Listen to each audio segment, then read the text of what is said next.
naiz igartiburu, baina gainera, eta gehien bat berdez. Oso berdez, ez, amagatik. Eta harro, seguru. Imagina. Bai, Emeterio Berdez, nor da, esan? Eusko Jaurlaritzatik, eskaera bat egiteko. Eusko Jaurlaritza? Emeterio Berdezek, Aneren birraitonak, helburu bakarra izan du bere bizitzan. Euskara eta Euskal Herriarekin zer ikusi duen guztia, zaintzea eta sustatzea. 1906an hasi zen dena, Emeteriok Bilboko Alde Zaharrean liburu denda bat ireki zuenean. Handik aurrera, bere xedea lortzeko ahaleginetan bizi izan zen. Familia osoa dago hor inplikatuta. Hor dagoen joan etorri guztietan, joan etorri alegal hori guztietan. Zetan lagunduko dizut? Jose Antonio Agirreren liburuaren bila nabil. Joan etorri horien artean, Arabasareko triminkailuak ere egiten ziren liburu dendako atzeko partean. Pertsonaje bereziki ezaguna Tere Berdez da. Izeko Tere, gure espia, dela rezalaba. Presoak salbatzeko ardura Teresak hartu zuela, Teresa Berdezek. Gabonak. Mugan, arazorik izan duzu. Isilpean joaten ziren, dendara, sobre batzuk eramatera, dirua eramatera, eta arduratzen ziren gero joaten zen persona horri liburu bat emateko, dendatik atera zedin, liburu bat erosi duen moduan. Liburu denda eta inprimategia baino askoz gehiago zen. Gerra aurrean eta gerra ostean isilpeko topagune eta erreferente bat, 20. mendeko abertzale, euskaltzale eta euskalidazle nabarmenetakoentzat. Berdez, euskera, Bilbao, hiru hitz horiek oso lotuta dauz. Baina euskarazko guztia badirudi Emeterio Berdezen inprimategietan argitaratzen zela. Berdez liburu denda guretzat izan zen, euskalgintzarekin izan genuen lehenengo aurkikuntza. Esaten dute kronikek estatuko liburu denda eta inprimategirik hoberena izan zela. Izan ginelako gara gaur. Gaurko protagonista Emeterio Berdez atxirika dugu. Ane Igartiburu Berdez bere birbilo bada. Hala ere, familiaren lekukoa daramana, Mitxel Berdez da, Aneren lehen guzu bakarra. Mitxelek ez daki nola eskertu bere familiak utzi dion guztia. Betidanik euskal kultura eta euskara mantentzea bere helburua izan zen.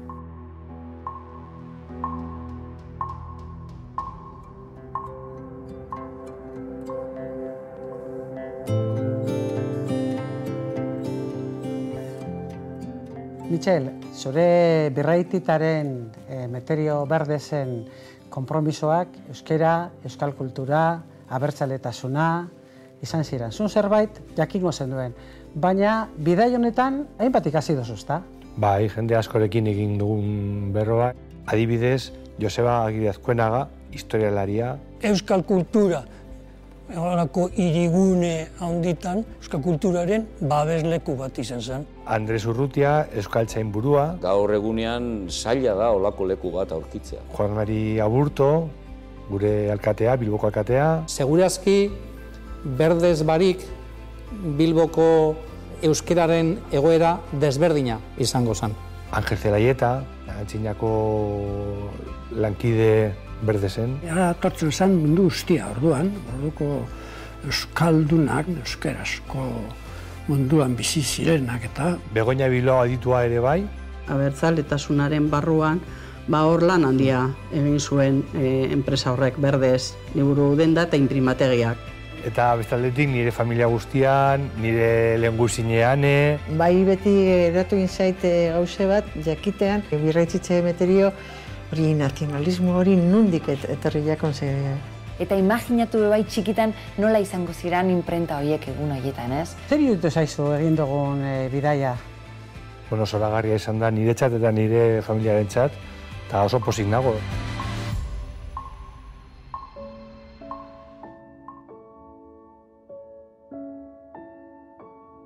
Hemen material asko dago.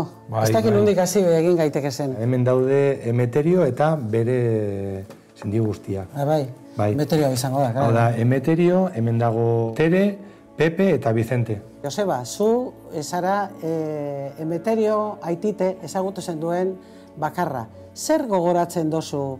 Pues que era un hombre tremendamente entregado a su negocio, íntimo amigo de Sabino Arana, desde el principio un nacionalista de pro, y que es el que nos crió un poco en eso. Betidanik euskal kultura eta euskara mantentzea bere helburua izan zen.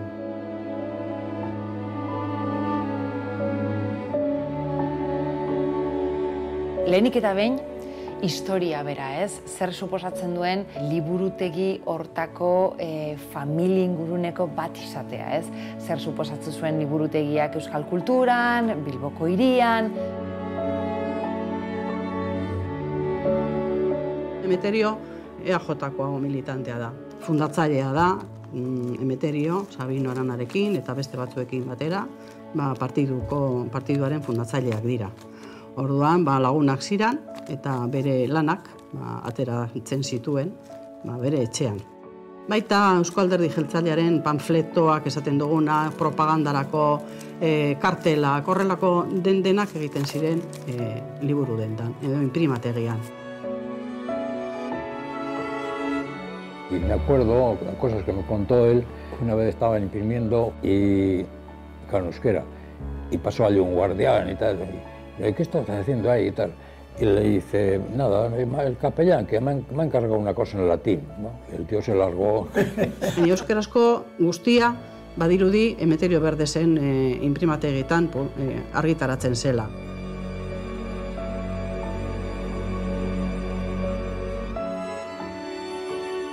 Nik esango nuke garai hartan ez egola azpiegitura kultural bat, eta Berdesek egin zuen lan hori. Hau da, euskarazko azpiegitura kultural hori osatu. Euskaltzaindiaren lanak, Anaitasuna aldizkaria ere hor imprimatzen zen. Gerra aurrean eta gerra ostean ere hor Berdesenin beti izan zen halako leku bat euskal argitalpen guztietarako. Claro, oraingo liburu dendaz pentsatzen hasten bagara, ordukoekin ez daukate zer ikusirik. Orduan, kulturguneak ziren, liburu denda. Era bat, bai, elkar puntu bat, elkartzeko, elkar ikusteko, batzarrak egiten ziren, baita bertan, ez da? Oso erreferente kultural garrantzizkoa, oso garrantzizkoa, eta batez ere euskal mundurako eta abertzaletasun mundurako. Imprimatzen zituzten, Emeterio Berdez Eusko Alderdi Jeltzaleko kidea da eta militantea da. Nork nahaztu ditu liburu hauek. Ordenatutak egon behar dira.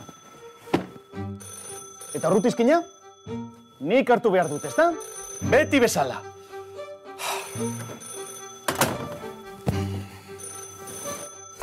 Bai, Emeterio Berdez nor da, esan? Eusko Jaurlaritzatik, eskaera bat egiteko. Eusko Jaurlaritza, bai, esan, noski. Beharrezkoa eta premiazkoa da 2 astetan 5 koadernatzaile eta gillotina maneiatzen duen persona bat bilatzea. Gillotinero bat? Denak langileonak. Eta 5 ordenatzaile. Interes publikoko lan ofizial bat egiteko da. Eta bai, lasai egon, ez duzue kesarik izango. Bueno, beti bezala, bakizue. Edozein zalantza, Javier de Cortázar jaunarekin kontsulta dezakegu. Cortázar jaunarekin harremanetan jarriko naz. Eskerrik asko, Berdez jauna. Zuei beti, ezergatik. Agur, bai.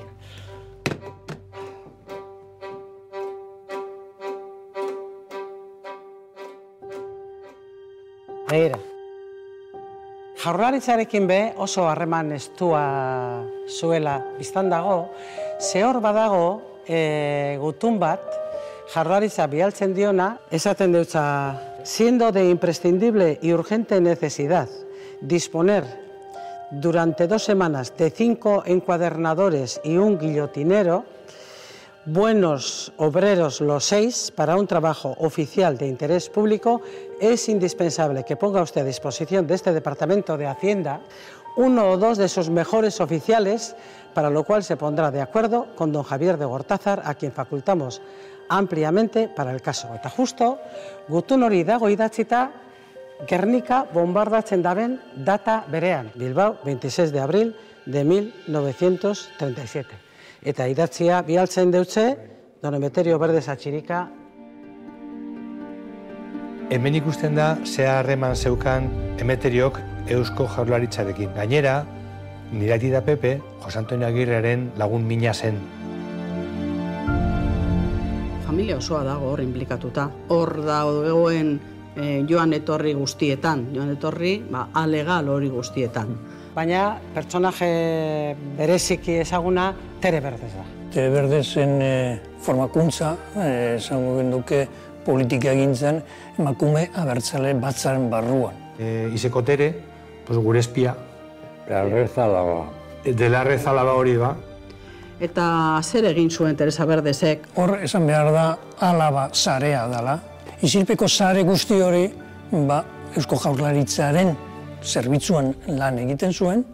Ardura guzti hori dendaren bidez egiten zuen. Dendara joaten ziren, sobre batzuk eramatera, dirua eramatera, eta Berdezetik banatzen zan hori, paketeak egiten ziren, hauek Kadizera, hauek Burgosera, hauek ez dakinora.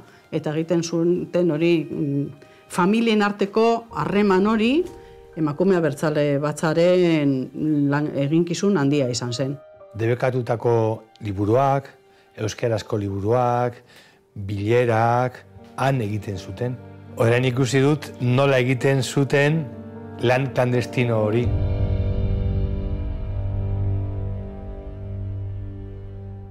Gure historia dago liburutegian sartuta. Bai, erabat sartu da. Gure histori guztia Bilbon behintzat liburutegiaren inguruan zegoen, bai gure harremanak, bai negozioa, baita ere bihotza, azkenean hor zegoen mugimendu oso polita, eta guk hori gainera bizi izan genuen harro eta pozik. Eta bai gogoratzen du, zelan jolastuan bertan lapisakin, eta gero bai, gogoratzen du gauza bat librerian bai, neure lagunekin zen gauza bat berezie, ze beti eukidugu kromoak eta alako gauzak lentsu hau, karo, zelan, bai. Gogoratzen nahi oso ondo, liburutegian sartzea eta liburuen usaia. Liburutegi bateko usaia oso berezia da. Paperaren usaia, ikustea nola zuten liburuak ordenatuak, baita amarekin sartzeatzeko partean, makinak nolakoa ziren, nolako mastodonte handiak, burdinizko mastodonte, gogoratzen zuten nola letrak zeuden sartzeko. Amets bat izan da familiaren historia hain ondo ezagutzea.